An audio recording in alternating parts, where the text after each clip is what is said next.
Nah, di sini juga ada kejutan ya setelah putusan dari Mahkamah Konstitusi. Di sini bahkan pada waktu lalu, yaitu Ganjar Pranowo di situ langsung bertemu di kediaman Ibu Megawati, yaitu di markas besar PDI Perjuangan. Membahas apa? Yaitu membahas arah dari koalisi PDI Perjuangan.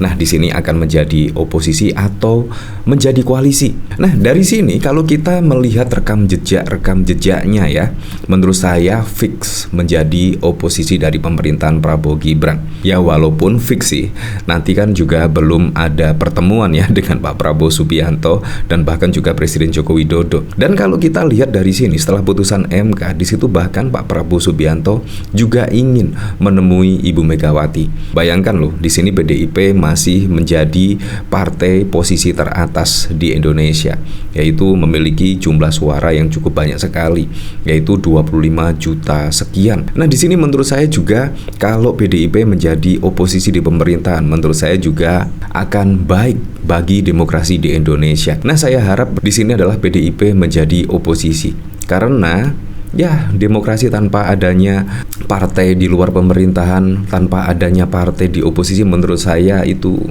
ya demokrasi akan terasa hambar sekali. Nah, dari sini bahkan juga dari Komarudin 200% PDIP jadi oposisi Prabowo Gibran.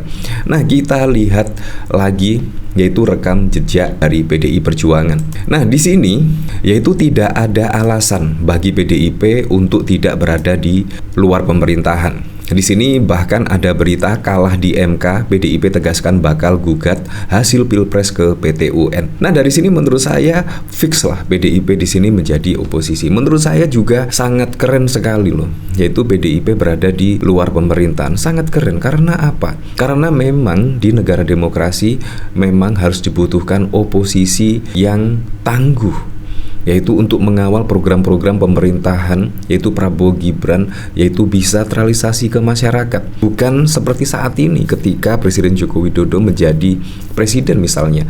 Di situ bahkan PDIP itu ya tidak segarang pada saat di luar pemerintahan, yaitu Presiden SBY pada waktu lalu. Di situ menurut saya sangat garang sekali, yaitu PDIP menunjukkan taringnya ketika menjadi oposisi pada saat yang lalu di zaman pemerintahan Presiden SBY. Di situ sangat keren sekali. Nah, saya harap di sini juga PDIP menjadi oposisi atau berada di luar pemerintahan karena ya kehidupan demokrasi bisa lebih hidup. Nah, dari sini yang cukup mengejutkan yaitu kalah di PT UN, PDIP juga tetap kekeh ya, yaitu bakal gugat hasil Pilpres ke PT UN.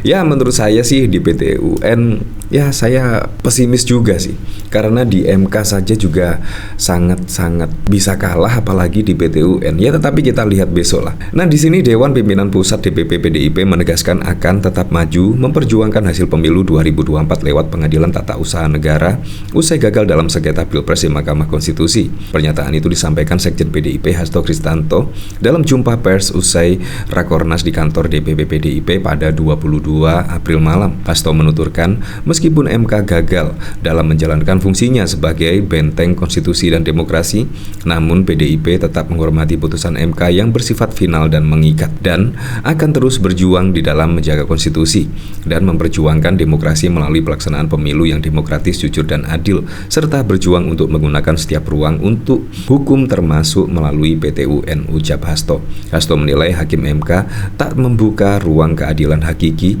dan menutup mata terhadap etika dan moral. Konsekuensi atas putusan MK itu menurut dia telah membawa Indonesia masuk era kegelapan demokrasi. Iya, menurut saya di situ dimulai dari putusan MK. Kalau menurut saya bansos di situ hal yang sangat biasa sekali ya. Itu juga sama halnya apa yang pernah dilakukan oleh mantan Presiden SBY pada waktu lalu, yaitu menjelang Pilpres di situ membagikan BLT dan lain sebagainya. Menurut saya di situ ya akhirnya juga gagal juga pada waktu lalu BLT yang masif dibagikan. Menurut saya bansos di sini saya sependapat sekali dengan Hakim Mahkamah Konstitusi, walaupun mengangkat elektabilitas itu tidak seberapa kalau menurut saya, yaitu pembagian bansos menjelang Pilpres di situ. Menurut saya ya pelanggaran etika di situ. Dimulai pelanggaran etika. Bayangkan Hakim MK dan bahkan juga ketua KPU melanggar etika berat, melanggar kode etik, bahkan juga mendapatkan teguran keras. Menurut saya di situ juga lucu sekali. Seharusnya pelanggaran etika tidak terjadi lah. Apalagi juga di pilpres, di pilkada, menurut saya harus patuh terhadap etika yang berlaku. Menurut saya jangan sampai terjadi lah untuk pemilu-pemilu kemudian hari. Dari situ bahkan juga MK di situ ya setidaknya pembagian bansos tidak menjelang pilpres, tidak menjelang pemilu. Menurut saya itu juga rekomendasi yang cukup bagus sekali, yaitu pembagian bansos tidak menjelang pilpres atau pemilu. Dari sini kalau kita lihat yaitu kalah di MK, PDIP tegaskan bakal gugat hasil pilpres dan lain sebagainya. Menurut saya fix lah, yaitu kejutan terbaru setelah putusan Mahkamah Konstitusi, yaitu PDIP akan menjadi oposisi atau berada di luar pemerintahan. Nah, dari sini bahkan juga dari bos PPI, yaitu parpol siap jadi oposisi hanya PDIP. Nah, dari sini Mahkamah Konstitusi menolak permohonan sengketa hasil pemilihan presiden dan wakil presiden 2024 yang diajukan Anies Baswedan dan Ganjar Pranowo. Direktur Parameter Politik Indonesia Adi Prayitno menerka sebagian besar partai akan bergabung ke koalisi Prabowo Gibran. Sejauh ini yang paling siap jadi oposisi hanya PDIP. Sikap PDIP masih tegas terus menyala, ujar Adi kepada wartawan pada Senin 22 April. Ya kalau kita ketahui, seperti halnya misalkan partai-partai yang mengusung Anies Baswedan dan Muhaimin, di situ bahkan juga tidak segalak PDIP ya, dan bahkan dari Nasdem yang sudah mendeklarasikan Anies Baswedan pada pertama kali, di situ bahkan juga sudah bertemu dengan Presiden Joko Widodo tidak hanya satu kali, bahkan juga sudah 2 kali. Dan kemarin yaitu memberikan pernyataan yaitu kepada para wartawan. Di situ dari pihak Nasdem sendiri ya kayaknya sudah gembos lah untuk menggulirkan hak angket di DPR. Menurut saya yang paling kekeh dan ngotot dan layak menjadi oposisi menurut saya juga dari PDIP. Di sini Adi menuturkan partai lain nyaris tak pernah terdengar lagi gaungnya soal oposisi. Jangankan galak, bersuara saja tak pernah lagi kedengaran. Jadi partai seperti Nasdem, PKB, PKS dan P3 cenderung lebih ingin berkoalisi ke Prabowo Gibran andai diajak, tutur Adi. Namun Adi menilai PDIP sangat rileks, cuek, dan tak ingin terlihat diajak koalisi.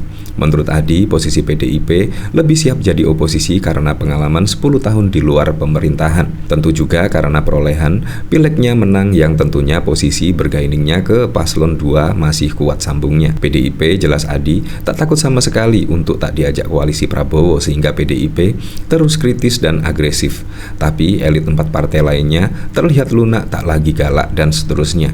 Mungkin takut tak diajak koalisi paslon 2 nantinya sambungnya. Ya seperti itulah, tapi kita kembalikan lagi ya ke masyarakat. Seperti apa kalau kita lihat dari jejak-jejak dari PDI Perjuangan, kayaknya sih akan berada di luar pemerintahan dari Prabowo Gibran. Ya tapi apapun itulah, besok siapapun presidennya, Prabowo dan Gibran misalnya, semoga saja bisa merealisasikan semua program-program dan janji-janji kampanyenya sehingga bisa dirasakan manfaatnya langsung oleh masyarakat.